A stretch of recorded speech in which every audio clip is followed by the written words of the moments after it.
Bienvenue. Donc, cet atelier Démocratie ouverte, un cheminement permanent. Donc, comme je vous disais, Céline Czeplinski, déléguée générale de Démocratie ouverte, Élise Lujon, c'est moi-même, facilitatrice pour ceux qui fait sens.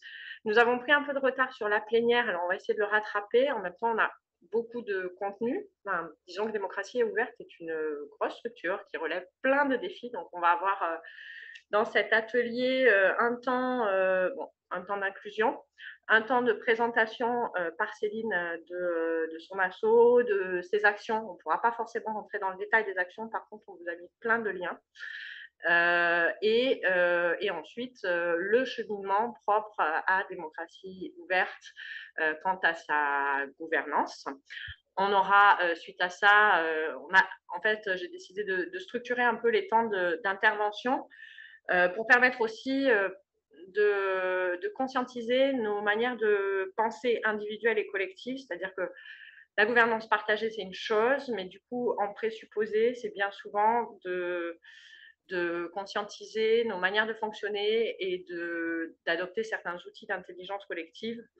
C'est un peu comme une espèce de base. Donc, vous verrez dans la présentation, je me suis servi d'un truc tout simple, genre des chapeaux de Bono pour ceux qui connaissent, histoire de structurer notre pensée et de pouvoir aller questionner de manière plus pertinente, surtout vu le temps court imparti, Céline et le cheminement de l'assaut.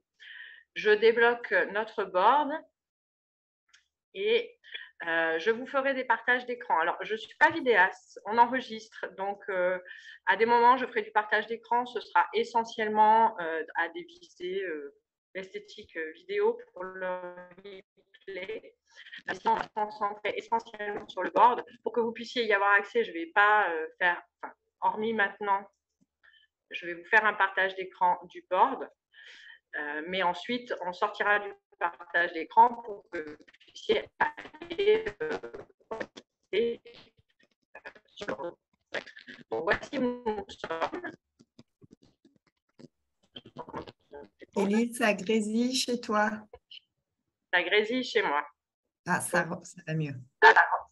Ça va mieux. OK. Avant de rentrer dans le détail de l'atelier et dans l'atelier en lui-même, je te laisse te présenter, Céline. Merci, Élise. Donc, je suis Céline Czeplinski. Comme l'a dit Élise, je suis déléguée générale de Démocratie ouverte depuis un peu plus de 2 ans maintenant. Avant, j'ai travaillé pendant 10 ans dans la solidarité internationale et encore avant, 10 ans dans l'industrie. Et je suis ravie d'être là avec vous aujourd'hui pour partager la petite expérience de démocratie ouverte, de voir si les cordonniers sont les plus mal chaussés ou pas, puis surtout de vous entendre. Voilà. Merci Céline. Alors, je vous invite du coup à rejoindre le board. Je nous ai installés symboliquement en haut de l'encadré qui est notre atelier. Je nous ai installés symboliquement afin que vous puissiez positionner avec votre prénom et votre organisation, votre rôle dans votre organisation. C'était une manière de s'approprier l'outil Klaxoon et puis une manière de faire connaissance et de se mettre en équivalence. L'idée étant là que pour ce qui est de Céline ou de moi, on a des rôles qui sont bien spécifiques. Moi, en tant que facilitatrice, j'ai décrit les redevables de mon rôle, le rôle de Céline en tant que témoin expert. Pour cet atelier plénière qui suivra à 14h, l'idée, ce serait de pouvoir restituer en 2 minutes maximum ce qu'on aura vécu dans cet atelier. Du coup, sur du volontariat, si 1 ou 2 personnes de vous a envie de faire cette restitution, j'ai défini pareil. Désolée, Élise, je prends la parole. En fait, on est plusieurs. C'est vraiment difficile à suivre. Je pense qu'il y a un problème de bande passante entre les klaxons, tout ce qui est ouvert. Et du coup, là, je ne sais pas comprendre. Enfin, moi, je n'arrive pas à suivre, en fait. On vous entend un mot sur 20, je pense, à peu près. Peut-être si vous pouviez couper votre… On n'entend vraiment pas le contenu de votre propos et c'est dommage. Peut-être couper la caméra, ça vous fera récupérer un peu de bande passante. Ouais. J'ai coupé la caméra. Est-ce que vous m'entendez mieux? Ok, à savoir que je suis sur un territoire rural qui est la Creuse, que je suis dans un tiers-lieu où on est équipé de fibres. Donc l'idée, c'était effectivement de prévenir ce genre de problème, mais on ne peut pas prévenir tous les problèmes de la technique. Donc désolée pour ça. Donc, je recommence sur le board. Je nous ai symboliquement installé en cercle. Je vous invite à aller positionner vos prénoms ainsi que vos organisations ou le rôle dans vos organisations. J'ai défini mon rôle, celui de Céline, et également le rôle d'un restituteur, d'un ou d'une restitutrice. L'idée serait qu'à la plénière à 14h, chaque atelier puisse venir en 2 minutes résumer ce qu'on a vécu, les grands apprentissages, les idées clés. Voilà, donc si une ou deux personnes d'entre vous ont envie de se positionner sur ce rôle, on le fait sur la base du volontariat. Il n'y a vraiment pas d'exigence en termes de format. C'est le plus simple possible. Je vous laisse déjà mettre vos prénoms. Hop, merci, j'en vois un.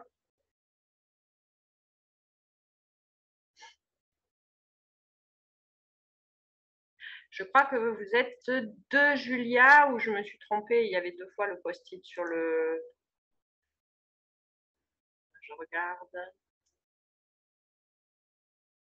Non, je vois qu'une Julia. Enchantée. Hop.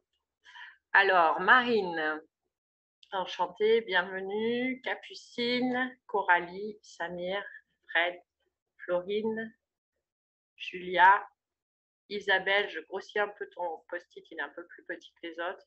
Céline, bienvenue, je pense que vous vous êtes tous installés. Ah, Ruben, bienvenue chacun. Est-ce que l'un ou l'une d'entre vous ou deux d'entre vous veulent se positionner sur le rôle de restituteur? Isabelle, est-ce que c'est OK? Tu peux rouvrir ton micro ou non, c'était une erreur de manipulation. Il y a 2 Isabelle, donc je ne sais pas à laquelle tu t'adresses.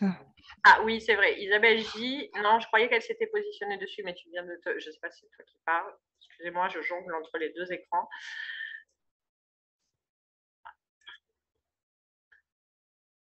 Capucine. Allez, je vais bien le faire. Gentil. Merci, Capucine. Ok, étant donné que j'ai 2 écrans, je ne vais pas forcément surveiller le chat. Vous pouvez parler entre vous dans le chat, mais je nous ai créé sur le board un petit espace bonjour. Je sais que dans les webinaires, les gens aiment bien se dire bonjour ou se mettre des petits mots. Donc, bienvenue, vous avez un espace à droite du cercle. Pour les questions, on aura des temps bien spécifiques. On mettra en place des tours de parole et ou des petits groupes tout à l'heure après la présentation de Céline. Vous avez déjà donné votre météo, donc vous pouvez vous repositionner sur votre météo ou simplement aller, vu notre retard, aller nommer vos attentes pour cet atelier dans le cercle qui suit la météo. Je nous ai fait un petit chemin pour que ce soit le plus simple et rester dans le thème qu'on a choisi avec Céline du cheminement. Ok, il a plutôt l'air de faire beau. Samir, c'est l'orage? Non, Samir, il fait beau aussi. Ok, un peu de nuages. Très bien, c'est plutôt beau temps. Ouais, avec de la pluie. En même temps, on en a besoin. Céline, j'espère que ça va. Fred aussi. Ruben, merci.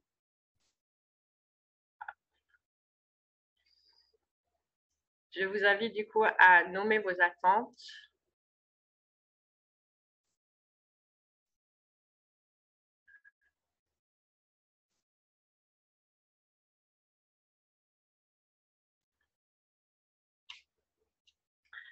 Alors, nous avons déjà Julia, merci. Mon intention, curiosité, écoute et partage, mes attentes, confort d'atelier en visio. J'espère qu'on pourra répondre à tes attentes correctement en tenant compte du fait, comme je disais tout à l'heure, qu'au niveau technique, on va essayer de faire au mieux. Curieux d'en savoir plus sur l'organisation démocratie ouverte, l'organisation démocratique de démocratie ouverte, partage de cheminement et d'organisation vers la GP, partage d'expérience, beaucoup. J'espère que cet atelier pourra répondre à vos attentes. On fera un point, évidemment, en clôture pour évaluer et pour que vous puissiez faire un retour sur ce que vous avez vécu. En parlant de clôture, l'atelier, normalement, se termine à 12h30. À 10 minutes de retard. Je vais essayer de tenir le timing 12h30. Peut-être qu'au niveau du feedback de clôture, ce sera un peu rapide. Mais le board est ouvert. Il y aura un outil pour se positionner en termes de comment j'ai vécu cet atelier en termes de participation, d'outils, de contenu, d'apprentissage, etc. Vous pourrez vous positionner avec des post-it sur les différents items et vous aurez un espace d'expression libre. Moi, je peux rester un peu plus longtemps à 12h30, mais je comprendrai qu'il y en ait qui soient obligés de partir à ce moment-là. Donc, au mieux, j'essaye de tenir ce timing-là. Vous pouvez, concernant les attentes, il y a une petite option sur les post-it. Si vous cliquez sur un post-it que vous n'avez pas écrit, vous avez petit cœur où vous pouvez aller liker un ou deux post-it qui vous parlent et qui nomment une attente que vous n'avez pas pensé à nommer. C'est une manière parfois d'utiliser le petit cœur. Alors là, c'est sur les attentes, mais des fois, quand on est sur un brainstorming, etc., c'est une manière un peu simple sur un board comme Klaxoon d'aller faire le tri entre les idées, d'aller soutenir une idée, d'aller voter pour une idée. Le fait de pouvoir, comme on vote avec des gommettes, de pouvoir aller voter, entre guillemets, avec son like sur un post-it. Hop. Parfait, merci. Et pour commencer à rentrer dans le vif du sujet, et juste pour s'amuser, deux petits nuages de mots sur la gauche. Si vous continuez, je vous ai préparé un premier qui est à l'écran, un deuxième que je vais ajouter. Si vous deviez aujourd'hui donner un qualificatif à notre démocratie, lequel serait-il? Alors, on peut avoir des sentiments assez virulents, forts par rapport à notre démocratie. L'idée, c'est de rester poli, mais de ne pas se censurer quand même. Voilà, donc je vous invite à aller nous partager votre point de vue, vos ressentis sur la démocratie aujourd'hui. Comment vous la qualifieriez?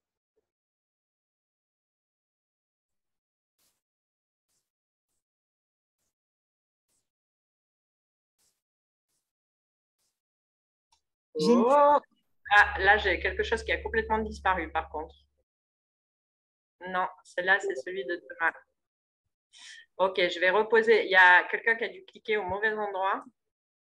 Je vais recréer la question. Pardon, Céline, tu voulais dire quelque chose? Oui, en fait, c'est juste pour l'enregistrement. Je vois que tu n'es pas en partage d'écran. Donc, je ne sais pas si tu voulais partager le board ou pas, mais… Oui, il faut que je repose la question. Oui, je vais partager l'écran et je vais recréer le nuage de mots, la question pour le nuage de mots, vu que ça s'est effacé. Non, en même temps, excusez-moi, c'est un bug. Non, je ne peux pas vous partager l'écran, sinon vous ne pouvez pas interagir. Donc, hop, je recrée le nuage de mots. Après, j'ai vu que vous aviez fait avec des post-it aussi, vu le bug. Qualificatif. Démocratie aujourd'hui.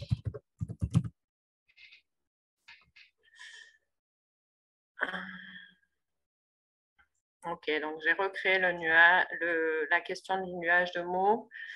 Je vois quand même, hop. Ouais, vous pouvez vous mettre en dessous vu que ça a bugué, ou vous pouvez re-remplir. On va se débrouiller entre les deux options.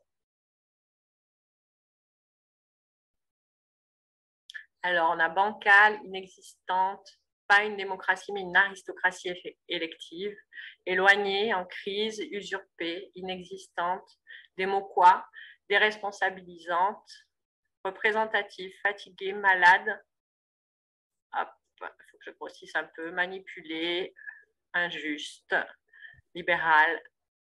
Ok, pas mal de qualificatifs qui démontrent une certaine dose d'insatisfaction. Manipulée. Hop. Je vous remercie.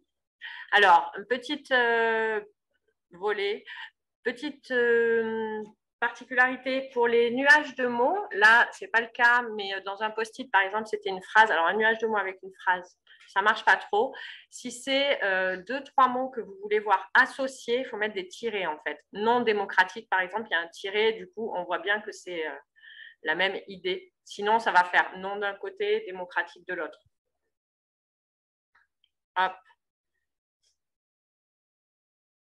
Parfait. Je vais vous demander maintenant la même chose, mais quel qualificatif vous aimeriez donner, je remets le nuage de mots, à notre démocratie demain? Quel qualificatif vous souhaiteriez donner à notre démocratie demain? Et je vous laisse à vos inspirations.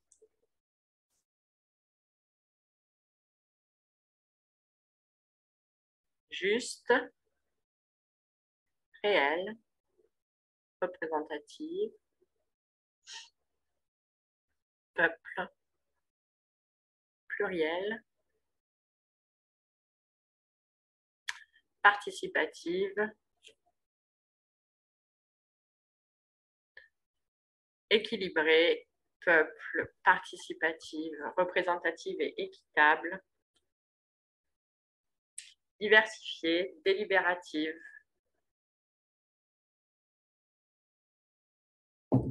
Ok, je ne suis pas en partage d'écran pour que vous puissiez interagir avec l'écran. Je vais vous partager l'écran pendant la présentation de Céline. Réelle, délibérative, distribuée, ouverte.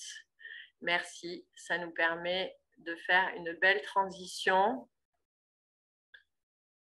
avec la présentation de Céline. Le nuage de mots est très vivant. Je vois que vous êtes encore en train d'entrer des items féminines, coopératives, transparentes, diversifiées. Merci, c'est très riche, c'est d'une très grande richesse. Et pour illustrer cette richesse, du coup, je vais partager mon écran maintenant. Du coup, ce qui va vous empêcher de continuer à remplir le nuage de mots et donner la parole à Céline pour vous présenter Démocratie ouverte. Donc, Démocratie ouverte, c'est une association qui a plus de 10 ans maintenant. Elle a été créée concrètement et administrativement en 2013, mais elle a commencé à exister en 2012. C'est au départ quelques civic tech et quelques citoyens qui sont regroupés avec l'idée que le numérique allait permettre d'avoir une plus grande participation des citoyens à la fabrique des politiques publiques. C'était ça au départ, et avec la volonté de faire du plaidoyer pour que la France rejoigne l'initiative de Barack Obama et Dilma Rousseff d'un partenariat pour un gouvernement ouvert. Et donc, ça a été, voilà, dès le début, un collectif militant qui a traduit le concept de gouvernement ouvert en démocratie ouverte et qui a très vite designé le schéma qui est juste en dessous, où on voit 3 pétales. Un pétale, qu'est-ce qu'une démocratie ouverte? C'est une démocratie transparente. Donc, transparente avec l'ouverture des données publiques, avec l'information qui soit une information juste, la liberté des médias indépendants, de la pédagogie et une confiance et une intégrité dans les institutions, pas de corruption, par exemple. Donc, une démocratie transparente, une démocratie participative, avec différents niveaux de participation. Évidemment, l'idée, c'est de faire participer quand c'est utile et au bon niveau. Donc, ce n'est pas à tous les niveaux. Donc, on voit bien qu'on part de l'échelle classique, de la consultation, passant par la concertation, la co-construction, jusqu'à la codécision en fonction des sujets et des contextes. Et une démocratie, alors on l'avait appelée collaborative, maintenant on dit plutôt coopérative. Et donc là, on est en plein dans le sujet d'aujourd'hui avec l'idée de développer le pouvoir d'agir des uns et des autres, de cultiver l'intelligence collective et d'installer une gouvernance partagée. J'y reviendrai tout à l'heure. Ce n'est pas forcément une évidence en soi. On a quelques dates clés dans le schéma qui suit de l'histoire de Déo. On a créé un labo où on expérimente. Il y a eu plus de 10 expérimentations d'innovation démocratique dans les territoires et avec les territoires au sein du labo depuis sa création. Le plaidoyer avec d'autres, que Démocratie ouverte a fait en tant que collectif et avec d'autres acteurs pour que la France rejoigne le partenariat pour un gouvernement ouvert a fonctionné. Et même la France a assumé la présidence de l'OGP, l'Open Government Partnership, en 2016. Démocratie ouverte a aussi créé un incubateur d'innovateurs démocratiques. C'est un incubateur qui a vécu 3 ans, Système D, de 2017 à 2020. On a un exemple d'une expérimentation qui a duré 3 ans en Occitanie. Il y a eu des grosses expérimentations régionales, démocratie permanente en région Centre-Val de Loire, une citoyenneté active en Occitanie. Et donc, elle a commencé en 2018 et elle s'est finie d'ailleurs par une convention citoyenne locale en 2020. On a créé un réseau des territoires d'innovation démocratique pour que les collectivités, quelles que soient, que ce soit des communes, des intercommunalités, des départements, des régions, quels que soient des syndicats mixtes d'ordures ménagères, enfin, quelle que soit la collectivité, celles qui ont envie d'aller vers une démocratie plus ouverte, de pouvoir les accompagner du coup en organisant des partages d'expériences, des webinaires, en organisant aussi du coaching des uns et des autres et des rencontres entre elles. Donc, c'est vraiment un réseau de collectivités éclairées. Et puis, évidemment, on ne peut pas parler de démocratie ouverte sans parler de la Convention citoyenne pour le climat. Donc, Démocratie ouverte avec certains activistes climat, quelques personnalités, quelques experts de son réseau créés et des Gilets jaunes, et notamment Priscilla Ludowski, créé les Gilets citoyens que Démocratie ouverte a coordonné. Et c'est vraiment les Gilets citoyens qui ont réclamé au président l'organisation d'une convention citoyenne pour le climat sur la fiscalité et sur la démocratie. Donc, la première convention a été obtenue. Démocratie ouverte a activement contribué à sa conception, a été également au comité de gouvernance et du coup, on l'a considéré comme une expérimentation démocratique au niveau national. Et du coup, on l'a analysé. On a analysé notre expérience de notre point de vue, les points forts, les points faibles, ce qu'il faut faire et plus jamais refaire. Vous douterez que la question du lien à la décision a été le point faible majeur qu'on a mis en avant, puisque le sans filtre n'a pas été respecté. Et pour nous, ça veut dire qu'il faut vraiment institutionnaliser les conventions citoyennes et faire en sorte qu'il y ait un lien avec la décision. Et ensuite, notre nouvelle innovation avec d'autres, qui est le démomètre. Le démomètre, c'est l'indice de qualité ou de vitalité démocratique. Donc, c'est une expérimentation on l'a co-conçue avec plus de 70 acteurs parties prenantes. Et donc, c'est un référentiel qui, sur 4 cadrans, l'inclusion et la représentativité, la transparence, la participation et la coopération dans une commune, évalue la vitalité démocratique. Donc, c'est à la fois une plateforme numérique, mais c'est également donc, chacun peut lancer une évaluation sur son territoire et sur sa commune sur ces 4 éléments, mais c'est aussi une méthode d'évaluation participative qui permet de se forger une culture commune et qu'on peut appeler en termes de formation civique. Donc, voilà la présentation rapide de Démocratie ouverte. Si vous voyez en dessous, on dit en général qu'on a 4 activités. Mobiliser et fédérer l'écosystème de l'innovation démocratique en France. Du coup, on vous a mis quelques liens, quelques exemples vers nos actions. donc le réseau des territoires d'innovation démocratique.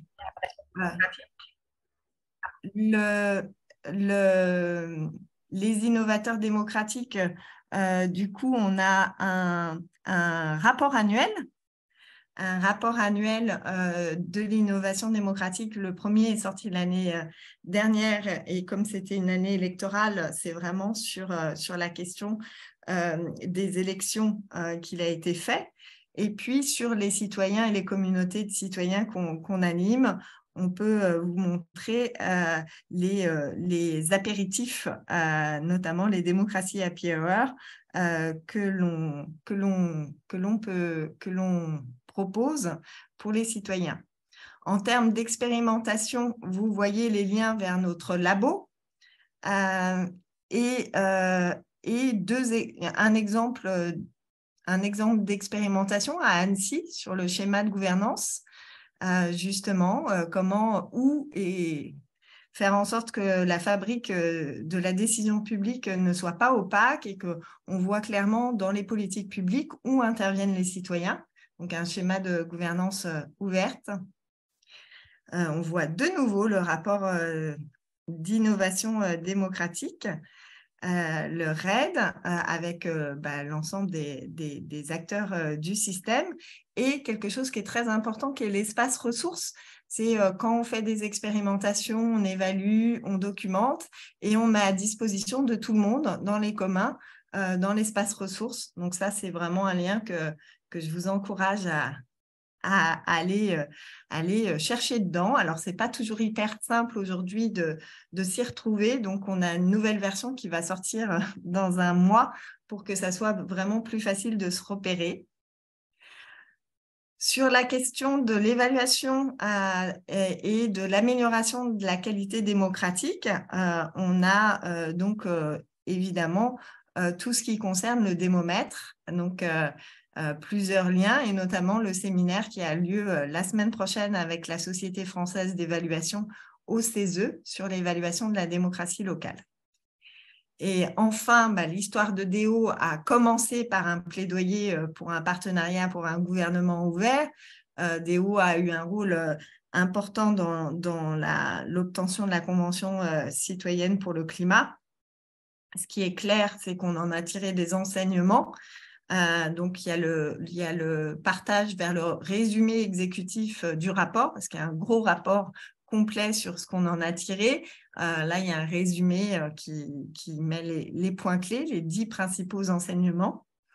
On a en 2022 organisé une coalition d'acteurs de la société civile en France pour faire gagner la démocratie, et notamment on a co-construit avec ces organisations un pacte démocratique où on a mis une consultation et à la fin, on est arrivé à un pacte démocratique avec 6 mesures principales qu'on a proposées à signature des candidats à l'élection présidentielle.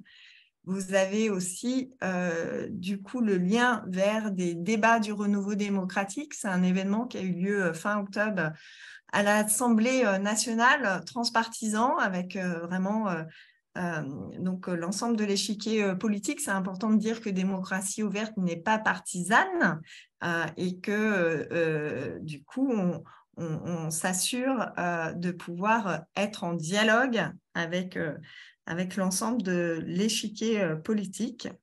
Et vous avez le lien vers un sommet citoyen qui sera organisé à Marseille avec des collectifs de la société civile. Voilà, merci, j'ai dit. Alors,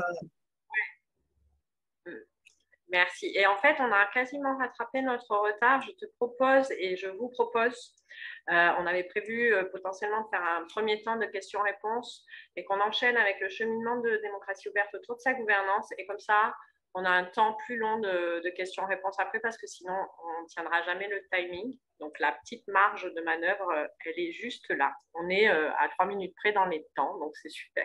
Céline, je recoupe mon micro pour que ça ne grésille pas. Super, merci beaucoup, Élise. Donc, j'essaye de naviguer de mon côté aussi sur le board. Donc là, l'idée, c'est de vous partager le fait que c'était évidemment important dès la création de démocratie ouverte de vivre ces valeurs de démocratie ouverte en interne et que dès le départ, en fait, dès que l'association a commencé à se structurer, elle s'est structurée avec l'idée d'aller vers la gouvernance partagée.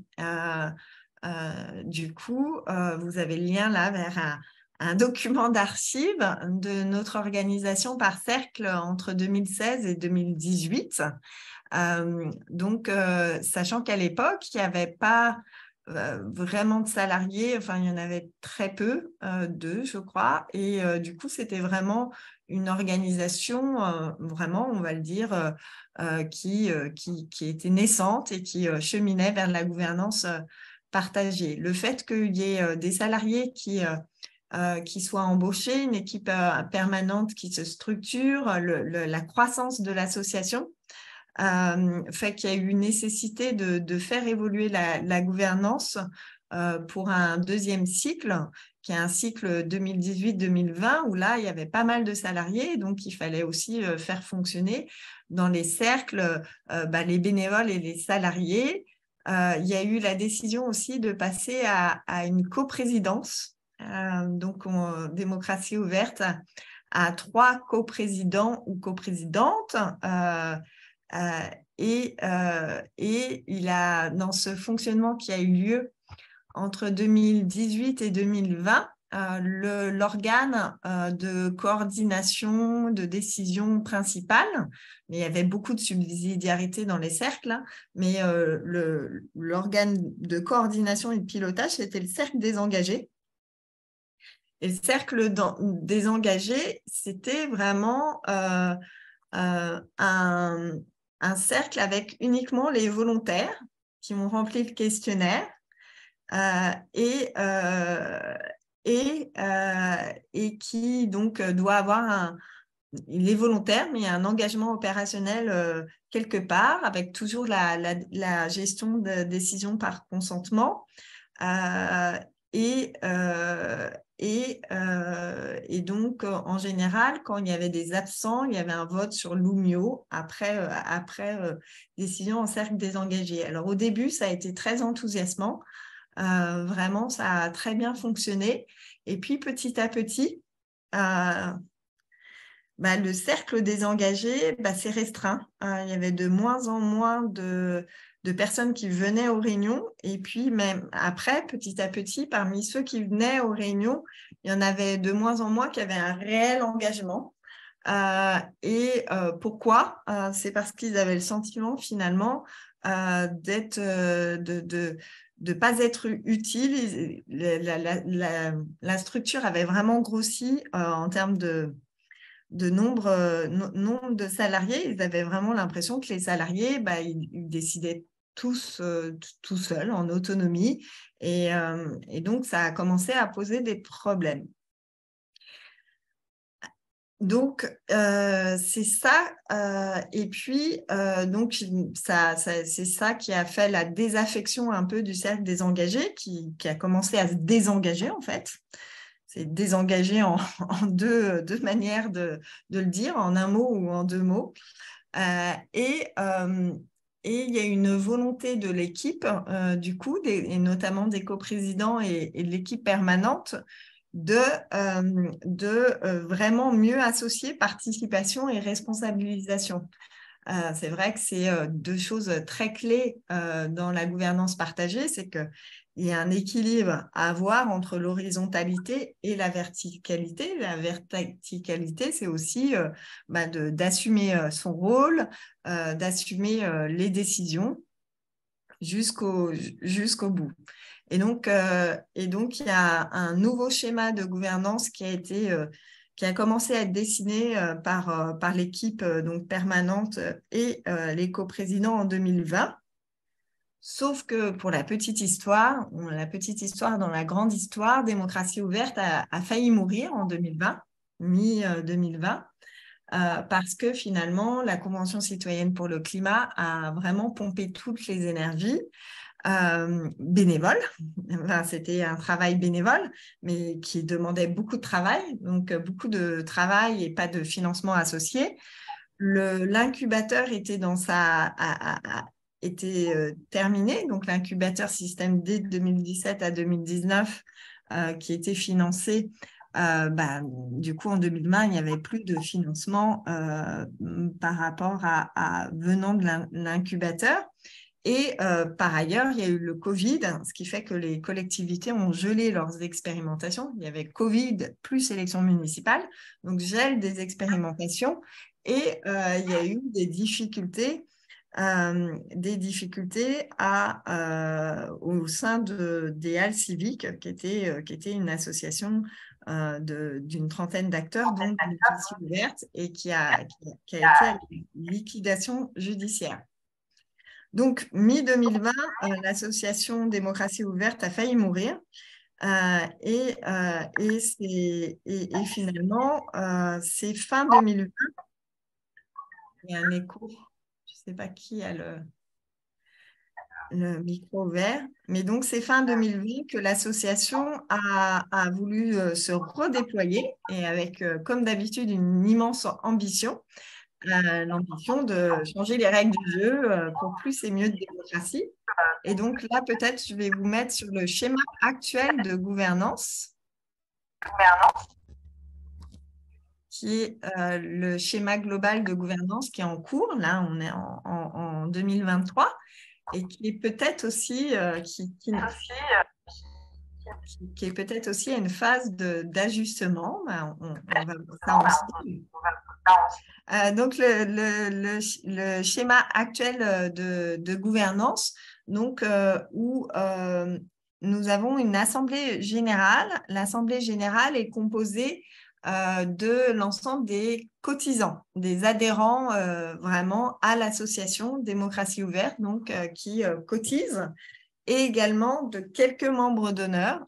Les quelques membres d'honneur sont notamment les membres du COS, le comité d'orientation stratégique, qui est un organe consultatif qui est vraiment, c'est pour ça qu'il y a une couleur un petit peu à part.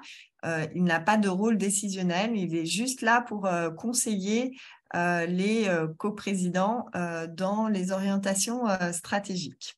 Donc, l'Assemblée générale, elle élit le cercle d'animation.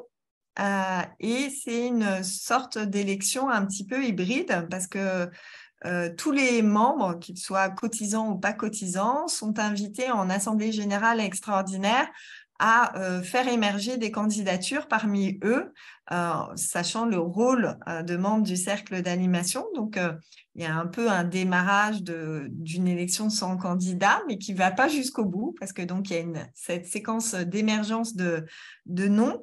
Et ensuite, il y a un travail de conviction des candidats dont le nom émerge pour postuler au rôle dans le cercle d'animation. Et il y a une élection au jugement majoritaire, donc par mieux voter, des membres du cercle d'animation. Le cercle d'animation, il est composé de 5 collèges différents. Donc, c'est une élection qui est assez complexe, hein, du coup. Il y a pour bien représenter la diversité des membres de Démocratie ouverte. Donc, il y a un collège citoyen avec 2 sièges citoyens. Il y a un collège innovateur démocratique avec 2 sièges. Il y a un collège expert avec 2 sièges également. Et un collège salarié avec 2 sièges. Donc, le cercle d'animation, il regroupe ces 5 x 2 personnes et les 3 coprèses. Ce cercle d'animation donc délègue une partie de son pouvoir à des copiles thématiques sur les sujets principaux. Et ces copiles thématiques, c'est des cercles composés à la fois de membres du CA, de bénévoles engagés et de membres de l'équipe permanente, de salariés. Et donc, c'est un travail de co-construction stratégique et de mise en œuvre dans les copiles. Et on a du coup sur ce cercle les 3 coprésidents. Alors, les 3 coprésidents sont élus. Donc, le cercle d'animation de 5 collèges et 10 sièges est renouvelé. Donc, c'est des mandats de 2 ans et donc, il est renouvelé par moitié tous les ans. Les coprésidents, ils sont donc 3 et ils sont élus par l'Assemblée générale directement au jugement majoritaire après profession de foi. Il n'y a pas d'hybridation, c'est vraiment le volontariat et ils sont renouvelés par tiers tous les ans. Et donc là, on voit l'équipe permanente qui est à la fois membre des copiles de certains cercles et qui propose et met en œuvre la stratégie au quotidien. Voilà le fonctionnement actuel. Alors, pour le rendre un peu plus humain, j'ai mis, par rapport à ce schéma assez désincarné, quelques photos de l'équipe permanente, les 3 coprésidents actuels, Fanette Bardin, Arthur Moraglia et Pauline Véron, et puis les noms des membres du cercle d'animation, où il y a quelques photos également, et les membres du comité d'orientation stratégique. Donc voilà, pour incarner un peu ce schéma qui paraît bien sec et bien désincarné. Alors, l'idée du partage avec vous, c'est de vous partager un petit peu avec les chapeaux de Bono, un peu mon chapeau noir et mon chapeau jaune, et puis peut-être voir avec vous après comment vous ressentez ça, et puis vous entendre sur vos différentes expériences.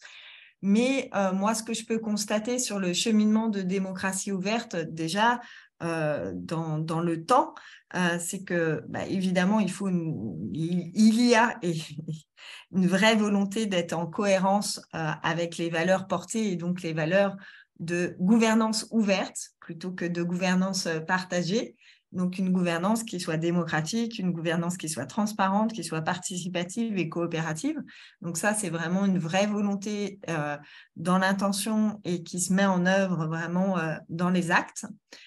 Sur la question de la gouvernance partagée stricto sensu, c'était vraiment quelque chose qui était très, très bien mis en place dans le premier cycle de fonctionnement de démocratie ouverte.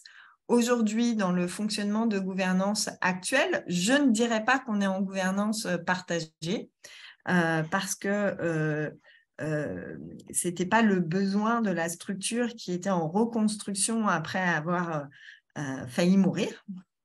Donc, et on pourra échanger sur les contextes qui peuvent jouer sur la capacité à animer une gouvernance partagée parce que c'est très exigeant en temps, en moyens humains, d'avoir une gouvernance réellement partagée. Et donc, pour aller plus précisément dans mon chapeau noir par rapport à la gouvernance actuelle, aujourd'hui, je constate que tous les membres du cercle d'animation n'ont pas encore trouvé leur place au sein de l'association. Et pour moi, ça, c'est en partie dû au fait qu'ils se renouvellent par moitié tous les ans, ce qui est trop, parce que Démocratie ouverte est une très grande organisation avec énormément d'activités. Donc, pour commencer à savoir où on veut s'engager plus spécifiquement, il faut presque 1 an. Donc, et du coup, ça fait qu'1 an de mandat avant de devoir remettre son mandat en jeu. C'est aussi probablement pour d'autres raisons que j'expliquerai plus tard, mais en tout cas, je constate que 100% des membres du CA n'ont pas encore trouvé leur place dans l'asso, que c'est difficile de faire vivre autant d'instances parce qu'il y a 7 copiles, un CA, un comité d'orientation stratégique et 5 cercles pour une équipe permanente qui est d'une dizaine de personnes. Et donc, pour tout le monde, que ce soit pour les 3 coprésidents par rapport à leur vie active, par ailleurs, les membres du CA, les 10 membres du CA ou pour l'équipe permanente, c'est difficile de faire vivre autant d'instances en même temps.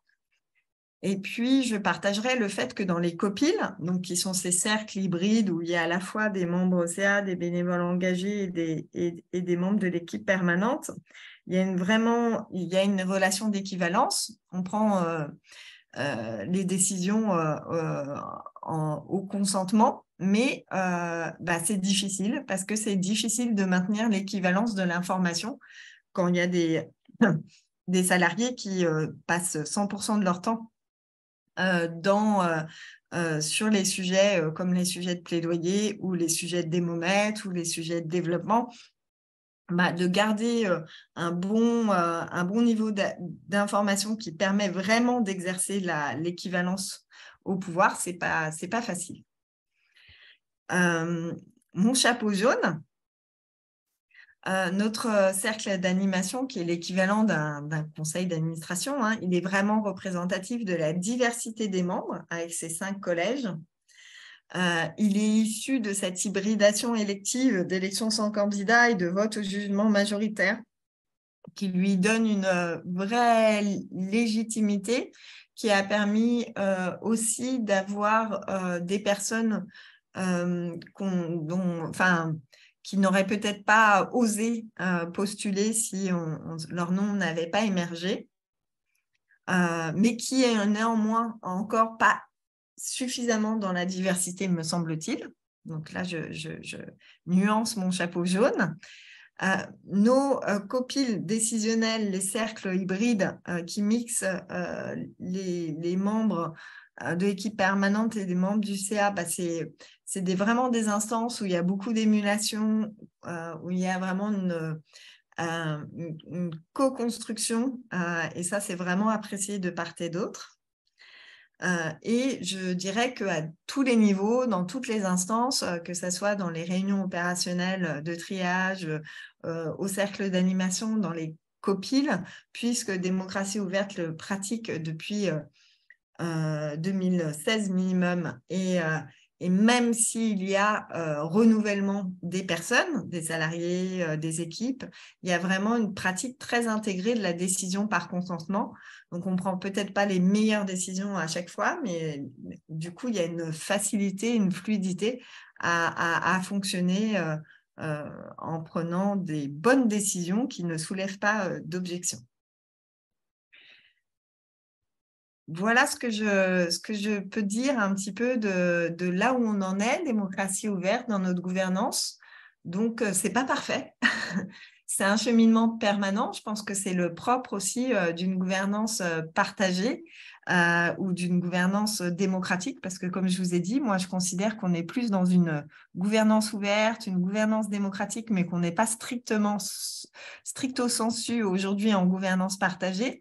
Mais c'est un cheminement permanent. On essaye des choses. Parfois, ça marche. Parfois, ça marche pas bien. Et donc, on évalue, on en tire des enseignements et on essaye de s'ajuster à la fois parce qu'on voit que ça s'use ou parce que ça a des difficultés et à la fois parce que le contexte de l'association évolue.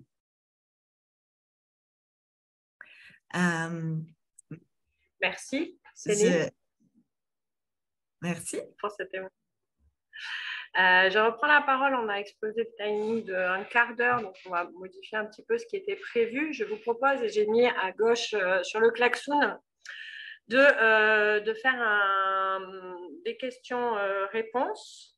Avant ça, je vous explique ce que je vous propose. J'ai mis en place un tour de parole, en fait, comme on fait dans les réunions. Vous pouvez mettre vos post-it avec vos prénoms pour demander la parole et ça évitera de passer par le chat. Et comme on ne se voit pas tous, étant donné que nos caméras sont en partie coupées, ce sera plus facilitant pour distribuer la parole. L'idée étant, sur ce questionnement, il y a plusieurs aspects. Dans un questionnement, on peut être sur des questions qui vont vraiment viser la clarification, des questions qui vont viser les faits, les données, des choses qui vous manqueraient pour comprendre, et des questions que j'ai appelées de découverte, ce n'est pas forcément le bon terme, mais en tout cas qui cherchent à aller plus loin dans la réflexion. Donc, je vous ai mis quelques petits exemples, c'est pour à la fois dans une pédagogie assez éducation populaire, de transmission de savoir de ma part, mais aussi pour vous aider à structurer vos prises de parole. Nous ferons tout à l'heure un chapeau, enfin, vous pouvez en parallèle de ce tour de ce questionnement, poser vos ressentis par rapport au témoignage que vient de faire Céline. Comment déjà vous recevez, juste d'une manière émotionnelle et sensitive, comment je reçois ce qui vient de m'être transmis? Est-ce que je reçois de la gratitude? Est-ce que ça fait beaucoup d'infos? Enfin, voilà, juste en termes de ressenti. Et potentiellement, à droite du chapeau jaune, les expériences que ça me rappelle. Parce que de la même manière, quand on pose une question, merci Céline pour le partage d'écran, du coup, ça me facilite. Quand on pose une question, généralement, quand on a une réaction dans une interaction, c'est bien souvent parce que ça va nous rappeler des choses, parce que ça fait écho. L'idée, là, c'est vraiment de conscientiser et en même temps de commencer à partager vos expériences. Donc, voilà, vous avez ces 3 espaces. Un pour commencer à vous noter dans les tours de parole, si vous avez déjà des questions. On avait pensé faire des sous-groupes pour que vous puissiez réfléchir à plusieurs sur les questions que vous voulez poser et pour pouvoir vous permettre d'aller plus loin dans la réflexion autour de ces questionnements. Vu le temps, je modifie en direct notre déroulé en essayant de faire en sorte que ce soit le plus simple possible. Donc, je vous laisse quelques minutes pour aller post-iter, nouveau verbe, novlangue, post-iter en chapeau rouge vos ressentis, vos expériences en écho et vous positionner dans le tour de parole. 5 petites minutes pour ça et ensuite on échange. J'ai été voir dans le chat, certaines personnes ont dû partir. Je suis navrée, je n'avais pas été voir dans le chat avant. Donc, si vous n'êtes pas encore partis, je vous salue, je vous remercie d'avoir été présente et je suis désolée. C'est vrai que c'est un temps un peu limité pour aborder beaucoup de choses. D'ailleurs, avant de vous donner la parole, je reviens sur le chapeau rouge avec beaucoup de gratitude, mais vraiment l'impression de survoler le mode d'organisation car le temps est limité, d'empathie. L'amusement de constater que les mêmes difficultés reviennent. En effet, d'une structure à l'autre, on retrouve des fois des mêmes schémas et de là l'intérêt de venir partager, de prendre un peu ce temps de recul. Merci, ça c'est moi qui le rajoutais, en tout cas par rapport au temps de recul et l'intérêt du partage. Merci, ça résonne beaucoup, notamment le décalage entre ambition et les moyens, beaucoup d'informations, complexité du système, riche et complexe. Comment se décide ce fonctionnement? Pourquoi ces choix peuvent être de toutes ces instances? N'hésitez pas à illustrer avec des exemples pour incarner justement. Intéressant de dire cercle d'animation plutôt que conseil d'administration, épuisement des bénévoles, beaucoup de ressentis.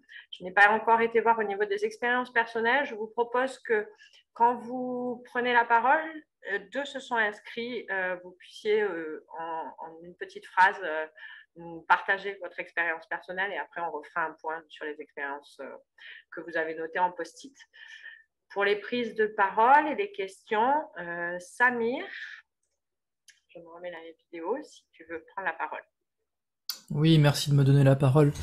Donc en fait, pour revenir sur la question de notre expérience, alors moi je suis fondateur de Babelcop et notre ambition c'est d'être une démocratie à part entière en fait. Voilà, l'hypothèse c'est de dire qu'on peut être une démocratie sans être un pays. Et donc, on a les mêmes dispositifs démocratiques, on a un conseil constitutionnel, une constitution démocratique, etc. Et on expérimente à notre échelle ce que pourrait être une démocratie innovante. Donc voilà, ça c'est pour la présentation. Et du coup, vis-à-vis de mes questions, alors j'avais juste une réaction sur l'expérience des témoignages que ça me rappelle. C'est-à-dire que nous, on a un peu le même questionnement sur l'équilibre des pouvoirs entre permanents et bénévoles. C'est vraiment une difficulté. Et en fait, nous, ce qu'on fait, c'est qu'on rejoue la métaphore du conseil municipal et des fonctionnaires. C'est-à-dire qu'on a toujours un binôme permanent bénévole. Et donc, c'est un peu quelque chose qui fait partie de notre code, puisqu'on a un code du commun, comme on pourrait avoir un code civil. Et dans ce code-là, on institue le fait qu'il y a une obligation d'avoir un binôme bénévoles permanents sur les rôles ou les cercles en fait. Et donc vis-à-vis de mes questions, alors j'en ai 3. Première question de Clarif, c'est le démomètre. Je sais qu'il existe un indice démocratique de The Economist Group, et je me posais la question si en fait vous étiez relié à cet indice démocratique, ou est-ce que c'est quelque chose qui sort du chapeau et qui est complètement différent. Est-ce que je te pose mes questions et j'attends tes réponses, ou est-ce que je te fais la liste de mes questions? J'en ai que 3 en fait. Enfin 3, 4. En fait, t'es coupé, Céline, au niveau de ton micro.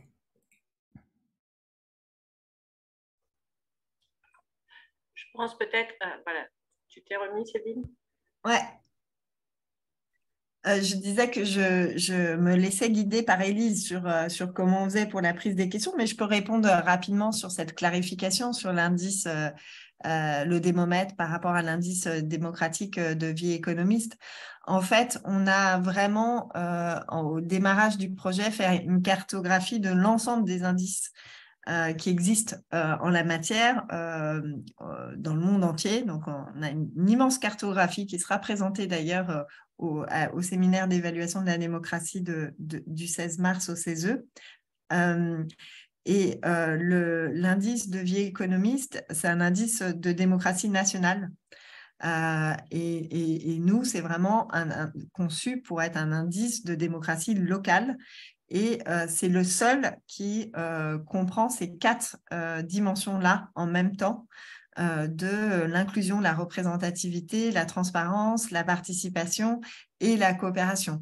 Et il y a, je crois, 120 critères en tout. Il y a à la fois des critères très objectifs, factuels, et des critères de perception pour faire des évaluations, donc des critères et comment ressentez-vous la diversité dans votre conseil municipal? Je dis des bêtises, hein, mais comment ressentez-vous la diversité dans votre conseil municipal va être une question de perception, et on va demander très clairement combien il y a d'hommes, il y a de femmes au conseil municipal, par exemple, pour vraiment voir les critères objectifs et les critères de perception.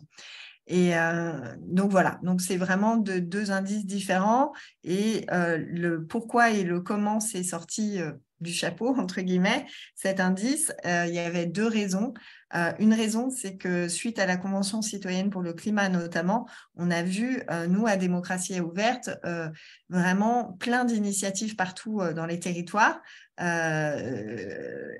germer, avec le côté très positif on disait ça n'a jamais intéressé les gens, ça a l'air d'intéresser la participation citoyenne, mais le côté contre-productif, c'est que beaucoup étaient plus du civic washing, donc des processus démocratiques qui ne sont pas de qualité, avec pas de véritable clarté sur le lien à la décision. Et dans ces cas-là, nous, on considère que ça renforce la défiance des citoyens plutôt que de renforcer la confiance. Et donc, nous, à Démocratie Ouverte, on s'est dit qu'on avait vraiment un devoir de pouvoir mesurer. Alors, il n'y a pas de label, il n'y a pas de notes, c'est vraiment 4 cadrans, mais on avait vraiment un devoir de permettre d'outiller et d'évaluer concrètement la qualité démocratique. Donc, ça, c'est la première raison. Et la deuxième raison, c'est on a vraiment la volonté de créer des communautés d'apprentissage aussi et d'amélioration au sein du démomètre. Et donc, voilà, pour avoir une démocratie plus ouverte partout, ça commence par évaluer, créer des plans d'action pour améliorer et échanger entre pairs pour aller encore plus loin. Donc ça, c'est la deuxième raison. Et en fait, le troisième point, c'est en le faisant qu'on s'en est rendu compte. On ne l'avait pas en intention au départ, mais comme on a fait du co-design, de la co-conception vraiment avec des collectivités, des experts, des chercheurs, mais aussi des habitants, on s'est rendu compte dans les ateliers de co-conception avec les habitants que c'était un outil formidable pour montrer que la démocratie, ce n'est pas que la démocratie représentative, que c'est vraiment réducteur et restrictif de parler uniquement de démocratie représentative et d'élection pour parler de démocratie, et que du coup, ça permettait vraiment de la formation civique, de la pédagogie, de la sensibilisation et de construire aussi un langage commun et un référentiel commun entre les habitants, les élus et les agents sur le sujet. Donc ça, ce n'était pas une intention de départ initiale, mais c'est venu en cours de co-conception.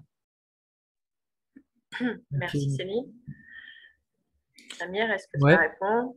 Ok, mais merci pour ça. Après, donc, Ça peut- ouais, dis-moi, Élise. Excuse-moi, Samir. Comme tu as plusieurs questions, il y a juste une seule autre personne qui est marquée en tour de parole derrière toi. Pourtant, il y a beaucoup de questions. Est-ce qu'on peut poser la question de Jérôme et puis on revient, comme ça on fait une alternance et ce n'est pas uniquement tes questions, sachant que peut-être elles seront posées et vu que, pareil, je surveille le cadran. Ça Parfait. vous va? C'est bon pour moi. Ok, super. N'hésitez pas, si vous voulez prendre des notes de manière un peu collaborative, à post-iter à côté de vos questions les quelques réponses que vous retenez. Également, j'ai noté pour toi, Samir, dans l'encadré vert en dessous, le chapeau vert, l'exemple que tu donnais sur le binôme. J'ai vu que quelqu'un d'autre a mis un exemple en chapeau vert pour les idées pour améliorer ou faire progresser les organisations vers plus de gouvernance. Donc, n'hésitez pas, en parallèle, on n'aura pas le temps de faire peut-être un temps très formel sur le chapeau vert. Voilà, l'outil est là. Vous pouvez post-iter en parallèle. Jérôme, je te laisse la parole. Oui, merci. Du coup, moi, je suis directeur d'un centre social associatif sur la métropole dijonnaise. Et du coup, cette dimension de gouvernance partagée, elle est d'actualité parce que sur l'Assemblée générale qui va arriver, en fait, le conseil d'administration va être composé uniquement que de 3 personnes, puisqu'on a 5 personnes qui arrêtent. Et donc, moi, je n'y connais pas forcément grand-chose. J'ai ma vision des choses, l'envie vraiment d'impliquer un maximum d'adhérents, de bénévoles, voire de salariés dans ce mode de gouvernance. Mais aujourd'hui, voilà, c'est encore assez flou. Donc, ce qui était intéressant, Céline, dans ce que tu nous as présenté, c'est que c'était plutôt clair et c'était accessible. Donc, merci pour ça déjà. Après, ouais, j'ai des questions parce qu'en fait, nous, on a commencé un premier temps de travail justement avec les adhérents et ce qui ressort, en fait, c'est le temps qu'ils ont à accorder à l'association, leur disponibilité, leur multi-engagement. Et je voulais savoir si ce mode de gouvernance, justement, permet à des gens qui n'ont pas trop de temps, qui sont peu disponibles, à néanmoins s'engager dans cette modélisation. Et ma deuxième question qui est un peu en lien, c'est comment se passe un petit peu, quelle est la posture et quel est le rôle de l'équipe des salariés dans les différentes instances? Merci. Alors, je dirais que en fait, la manière, et ça rebondit un peu sur ce que disait Samir aussi, donc les différentes instances, déjà, ce qui est intéressant, c'est que dans notre cercle d'animation, notre CA, il y a un collège salarié. Donc les salariés ont des membres, des représentants qui sont vraiment au CA, donc qui sont là pour assumer aussi une responsabilité légale. Voilà, donc ça, c'est un premier point. Ensuite, dire que dans les copiles qui sont vraiment décisionnels, avec cette subsidiarité, on fonctionne effectivement par binôme. Comme le disait Samir, on a systématiquement un coordinateur de copile salarié avec un référent mandataire social. On dit mandataire social pour que ce soit un coprésident ou une coprésidente ou un membre du cercle d'animation. Et donc, les copiles, pour incarner, pour donner des exemples, c'est par exemple, on a un comité de pilotage plaidoyer. C'est au sein de cette instance, par exemple, qu'en ce moment, on se dit, par rapport au CNR, par rapport à la convention transpartisane qui se prépare. On veut faire en sorte que les citoyens soient impliqués, même si la revendication pure de démocratie ouverte, c'est de faire une convention citoyenne de la démocratie avec une assemblée de citoyens tirés au sort. Eux, ils sont partis sur autre chose, mais nous, on va influer pour qu'au moins les citoyens soient associés à la décision, même si ce n'est pas vraiment ce qu'on veut. Et donc, la stratégie de savoir quand est-ce qu'on discute avec l'Élysée, quand est-ce qu'on se fâche et qu'on dit bah non, c'est plus possible et on est dans la mobilisation. Ces sujets-là sont discutés en copie de plaidoyer. Ça c'est pour illustrer. Et donc là, le copie de plaidoyer est composé à moitié de mandataires sociaux et à moitié de membres de l'équipe permanente. Enfin, je dirais 2 tiers de mandataires sociaux et 1 tiers de membres de l'équipe permanente.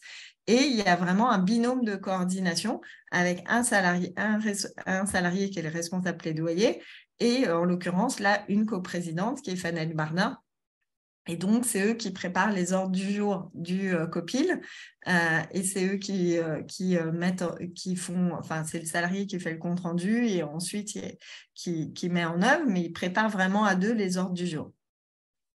Ça, c'est pour illustrer la posture. Et au cercle d'animation, donc, il y a des salariés qui sont membres du CA et moi, j'y suis systématiquement pour faciliter, animer, m'assurer préparer les ordres du jour de tous les CA de l'année et faciliter et faire en sorte que chacun puisse s'exprimer. Est-ce que ça répond à ta question? Oui, ça me paraît plutôt clair. Après, j'avais une autre question, mais peut-être que ça passera après, parce que si on enchaîne. Oui, merci Jérôme, je retiens. Du coup, dans les questions qui sont posées sur le board, est-ce que ce sont uniquement vos questions, Jérôme et Samir, parce que personne d'autre ne s'est manifesté dans les participants? Il y a 2 participantes qui sont parties et qui ont dit qu'elles avaient mis leurs questions dans le board. Ok, donc il y a 2 des questions, donc on va pouvoir peut-être les prendre, sachant que je ne sais pas lesquelles ce sont, vu qu'il n'y a pas les prénoms. Il y a une question que je vais te poser du coup moi-même. Quels enseignements ont été tirés de la gouvernance qui a précédé la crise et comment ont-ils été intégrés au schéma de gouv actuel? Est-ce que c'est Jérôme ou Samir ou c'est une des personnes qui est partie? D'accord. Céline? Oui, je suis allée un peu vite sur le changement. Il a été interprété, je ne sais pas si c'est exact, mais il a été interprété par l'équipe précédente que le fait que la dégradation financière de l'association n'ait pas été anticipée suffisamment en avance et n'ait pas déclenché des réactions très, très rapides, était parce que finalement, tout le monde, personne ne s'en sentait véritablement la responsabilité, ne se sentait véritablement responsabilisé là-dessus et que les activités allaient dans un mode très dispersé en fonction de l'intérêt pour la cause, évidemment, pour faire progresser la démocratie, mais sans prendre en compte la soutenabilité humaine et financière de ces activités. Et donc, c'est pour ça que par rapport à la gouvernance précédente, au mode précédent, il y a eu volonté de renforcer. On dit toujours que la gouvernance partagée, c'est un équilibre entre l'horizontalité, la verticalité et la profondeur. L'horizontalité avec l'équivalence au pouvoir dans les différents cercles, quel que soit leur nom, que ce soit COPIL ou autre. La verticalité, c'est qu'il y a des rôles et des responsabilités qui sont assumées, elles sont partagées, mais elles sont assumées par distribuées par celles qui les ont, et la profondeur qui est l'authenticité. Donc, ce qui a été interprété, c'est qu'il y avait une trop grande horizontalité et un déficit de verticalité dans l'équilibre précédent, et que ce serait à cause de ce déficit de verticalité on n'a pas vu venir la crise et que l'association a failli mourir. Et du coup, ça a eu 2 conséquences. Une première conséquence qui a été la création de mon poste. de délégué général qui n'existait pas. Avant, il n'y avait que des premiers liens, deuxièmes liens, etc. Donc, le poste de délégué général. Et deuxièmement, le fait qu'on ait une élection maintenant pour le cercle d'animation. Donc, ce n'est pas seulement les volontaires engagés dans la durée, mais voilà, ils ont un mandat, ils sont élus et ils ont une responsabilité. Et donc, ça pour renforcer la verticalité. Et j'ai vu qu'il y avait une autre question qui disait qu'est-ce qui manque pour être en gouvernance partagée. Moi, je crois qu'aujourd'hui, on a peut-être été, c'est toujours le coup du balancier. Il y a des fois, on va trop vers l'horizontalité. Là, je pense que dans le format actuel, on est allé un peu trop vers la verticalité incarnée par les 3 coprésidents qui ont la responsabilité légale, pénale plus forte que les membres du CA, qui pourtant sont aussi déclarés en préfecture, mais c'est eux qui assument notamment les fonctions de trésorier, par exemple, ou d'employeur. Et donc, ils ont, suite à cette peur qu'il y a eu et ce traumatisme de 2020, renforcé la verticalité de ce point de vue-là. Et moi, je la reçois et je l'incarne. Donc, pour moi, ce qui manque aujourd'hui, c'est de redistribuer un peu plus. Et c'est une volonté qu'on essaye de faire, mais on a du mal à le faire. C'est-à-dire faire en sorte que les coprésidents distribuent davantage des rôles aux autres membres du cercle d'animation dans les différents binômes. Aujourd'hui, dans les cercles, les binômes, c'est très souvent encore salariés coprèses plutôt que salariés membres du CA.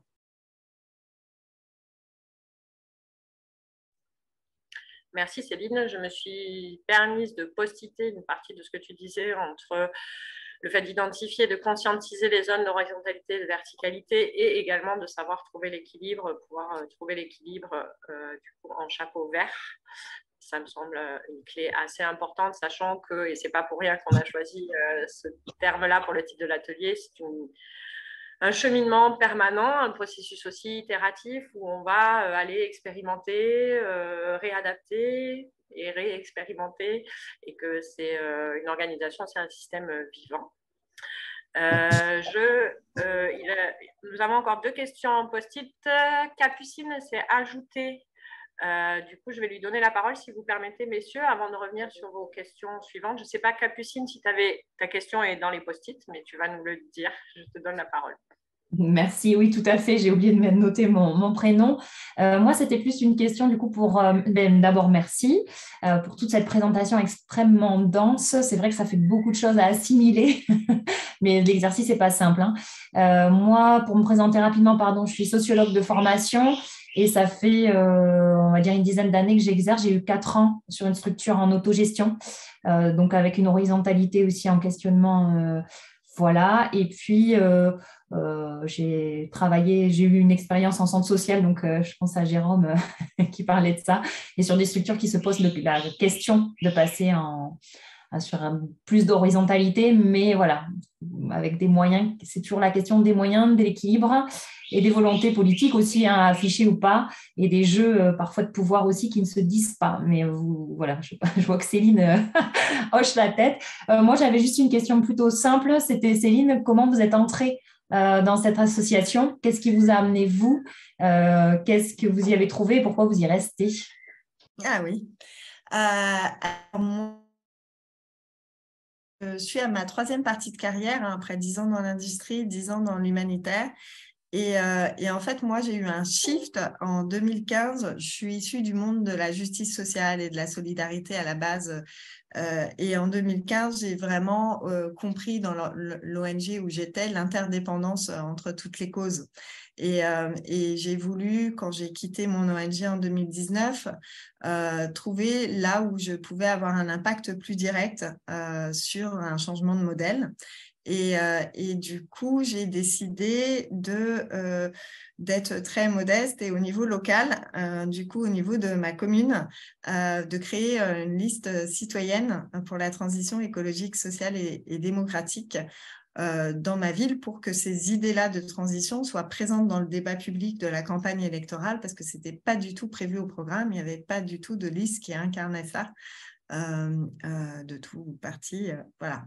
Et c'est là que j'ai rencontré Démocratie ouverte parce que on était dans un fonctionnement où on voulait développer une démocratie locale ouverte. Et donc, j'ai eu les 10 engagements pour une démocratie locale ouverte. J'ai rencontré l'association et peu de temps après, j'ai vu cette création de poste de délégué général et je me suis dit que aujourd'hui, la raison d'être de Démocratie ouverte, c'est d'œuvrer à la transformation démocratique des organisations et des institutions afin de relever les défis du siècle. Et voilà, pour moi, je me suis dit que c'était un moyen d'avoir un impact plus grand qu'au niveau local pour faire en sorte que l'intérêt général prime sur les intérêts privés. Je te remercie. Du coup, si ce n'est pas indiscret, tu es sur un temps plein, tu as gardé ton mandat à côté. Comment ça s'organise ton temps? Je suis sur un temps plein et je n'ai pas été élue, je ne suis pas maire. Du coup, je suis conseillère municipale d'opposition et conseillère communautaire d'opposition. Et je suis sur un temps plein. J'envisageais un 4/5e, mais je n'arrive pas à passer à 4/5e parce qu'il y a trop de choses à faire à Démocratie ouverte. Voilà. Je te remercie pour ton partage. Merci. Il y a une question sur le board. Je ne sais pas si c'est quelqu'un qui est parti. Est-ce qu'il existe une tension entre les personnes qui portent la responsabilité légale de l'association et la très forte délégation dans les cercles? Isabelle, je crois que c'est... À moins que... Il y a 2 Isabelle encore connectées. Non, Isabelle Georges, c'est toi? Oui, c'est ça. Ok, Oui. J'ai lu ta question, du coup. Est-ce que ça te va? Très bien, oui. Je crois que j'ai eu une partie de la réponse sur l'autre question que j'avais posée sur les enseignements tirés de la gouvernance précédente, mais je veux bien avoir la réponse, oui, bien sûr. Oui, d'accord. Je te repasse la parole, Céline. Oui, oui, il y a une tension qui s'exprime que de temps en temps, heureusement, mais il y a une tension qui s'est...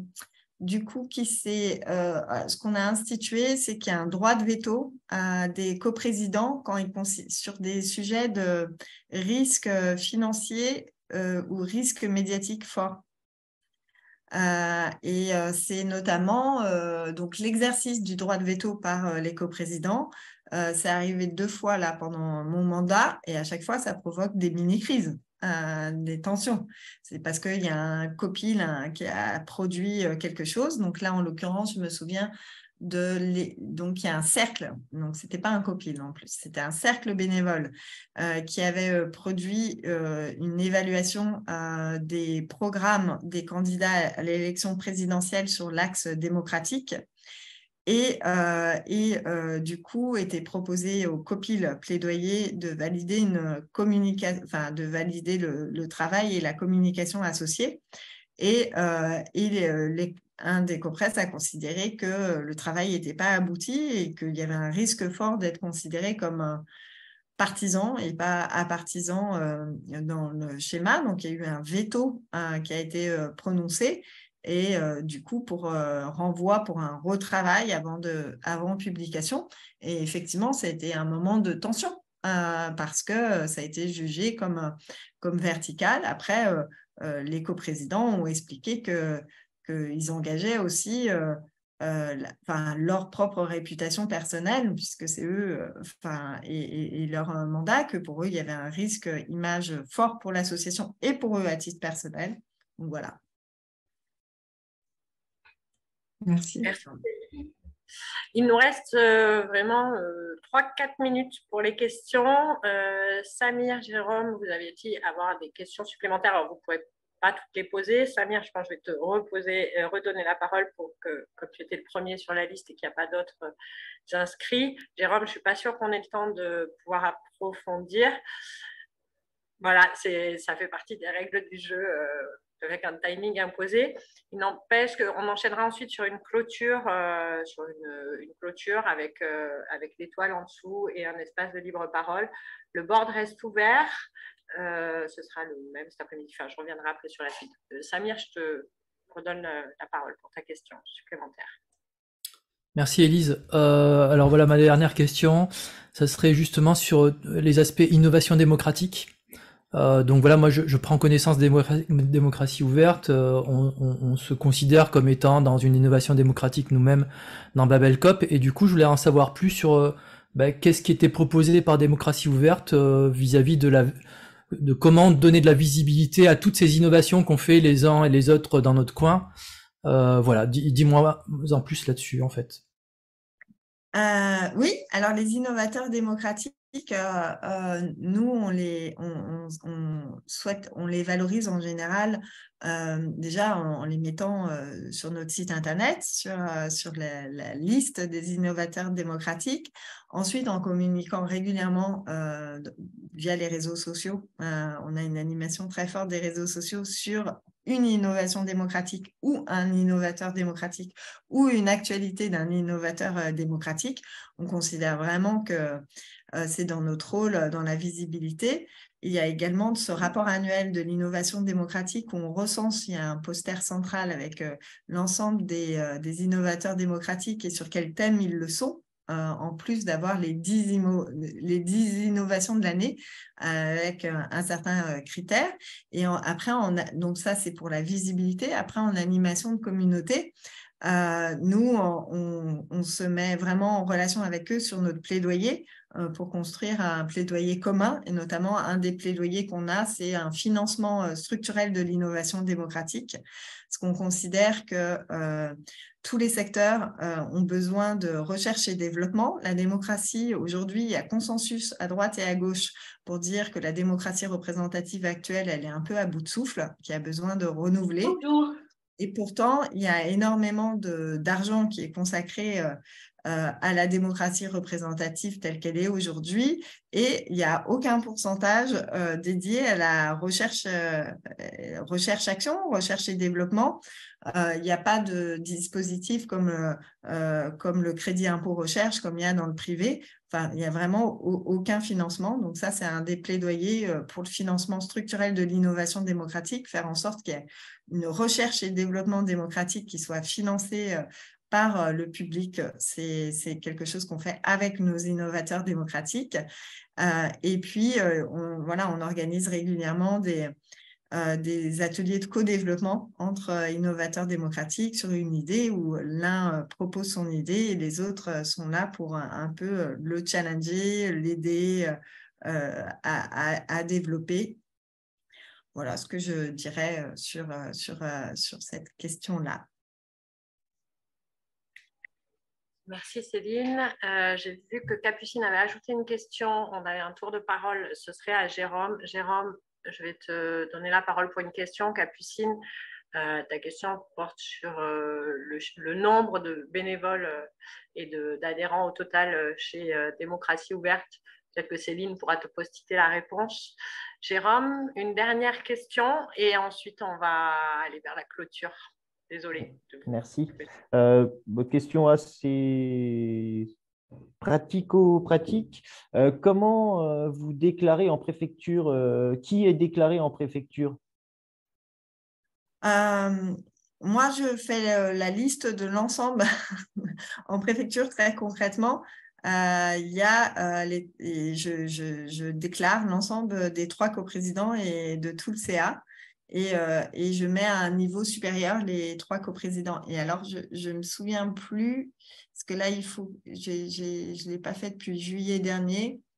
Il n'y a pas de distinction entre les 3 coprésidents, en tout cas.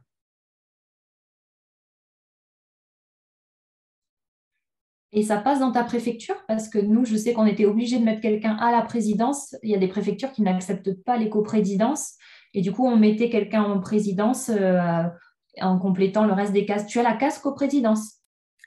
Je vais vérifier ça. Est-ce qu'on a moyen de donner des réponses après? Je vais vérifier, mais moi, je l'ai fait en ligne, hein, la déclaration à la préfecture, et c'est passé. J'ai eu un récépissé de déclaration des dirigeants. Et je vais vérifier, mais honnêtement, pour moi, je n'étais pas obligée de choisir. Ok. À ma connaissance, c'est dans la case association collégiale en fait. Quand tu es une association collégiale, tu peux avoir des coprésidents. Et ça, normalement, la préfecture est tenue d'accepter en fait. C'est pas Elle doit pas pouvoir refuser ça. Merci. Je suis obligée de clôturer les tours de questions. Le board, comme je vous disais, reste ouvert. Donc, après, ce ne sera pas forcément très actif ou vivant parce que Céline est bien occupée. Je ne vais pas continuer à l'animer. Je le fermerai. Je vais le verrouiller cet après-midi pour pas qu'on se mélange avec l'autre atelier. Il n'empêche que vous pourrez revenir dessus. Si j'arrive à extraire les propos, les différents éléments du board, on pourra peut-être vous envoyer des choses vu qu'on a vos contacts par le biais de l'inscription. Je vous propose du coup maintenant, pour clore la session, je vais vous faire une lecture rapide des 3 chapeaux verts qui ont été posés. Ça aussi, vous pouvez, pendant votre pause, ce soir, si vous avez des idées qui vous viennent, ben, ça peut être chouette en fait.